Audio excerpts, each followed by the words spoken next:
Your sweet heat is suffocating. I'm waiting and always hesitate. Pendapatan diterima di muka. Pendapatan diterima di muka adalah pendapatan yang diperoleh oleh perusahaan dari pembayaran pembeli yang diterima, tetapi perusahaan belum memberikan barang atau jasanya. Perusahaan akan mencatat pendapatan diterima di muka yang mereka terima sebelum pengiriman dengan dua cara. Yang pertama, setelah menerima uang muka, perusahaan akan mendebit akun kas dan mengkredit akun utang jangka pendek untuk mengidentifikasi sumber pendapatan diterima di muka tersebut. Dan yang kedua, setelah memperoleh pendapatan, perusahaan akan mendebit pada akun pendapatan diterima di muka dan mengkredit pada akun pendapatan yang diperoleh. Slide yang berikut contoh soal. PTY menerima uang muka sebesar Rp500.000 untuk berlangganan majalah bola selama 1 tahun pada tanggal 1 Februari 2017. Maka pada tanggal 1 Februari dibuat jurnal sebagai berikut.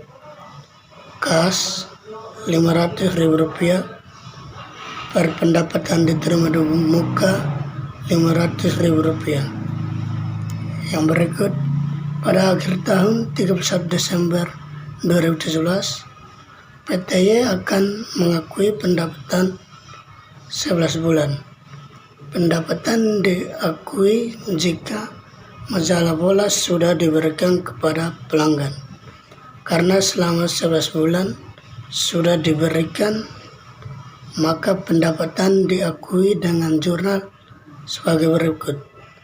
31 Desember pendapatan diterima di muka Rp458.333 per pendapatan Rp458.333. Jadi 500.000 dibagi 12 dikali 11 sama dengan 458.333. Utang pajak.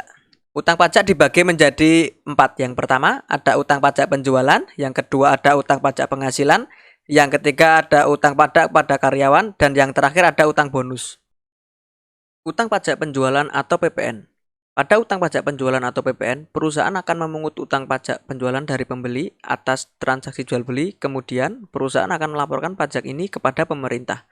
Untuk jurnal dari utang pajak penjualan, yaitu kas berada di debit, penjualan berada di kredit, dan utang PPN berada di kredit. Utang pajak penghasilan. Perusahaan mengklasifikasikan utang pajak pada laba neto sebagai liabilitas jangka pendek yang dihitung pada pengembalian pajak. Pembayaran pajak penghasilan didasarkan pada estimasi jumlah liabilitas pajak tahunan. Perubahan utang pajak mempengaruhi iuran periodik, sehingga perusahaan akan mengkredit utang pajak penghasilan dan membebankan debit dengan operasi saat ini. Yang berikutnya, utang kepada karyawan. Selain utang gaji atau upah, perusahaan juga melaporkan kompensasi, yaitu yang pertama pemotongan gaji, kompensasi cuti, yang ketiga bonus. Selanjutnya ada hutang bonus. Hutang bonus merupakan pembagian laba kepada karyawan yang didasarkan pada laba sebelum pajak penghasilan. Oleh karena itu, sebelum dibayarkan menjadi hutang perusahaan, bonus dapat diberikan kepada karyawan dengan berdasarkan pada pendapatan kotor ataupun laba. Bonus juga dapat didasarkan pada perjanjian. Misalkan, perusahaan akan memberikan bonus kepada karyawan apabila dalam perusahaan tersebut mengalami kelebihan penjualan dalam jumlah tertentu. Nah, perhitungan bonus juga dapat didasarkan pada laba.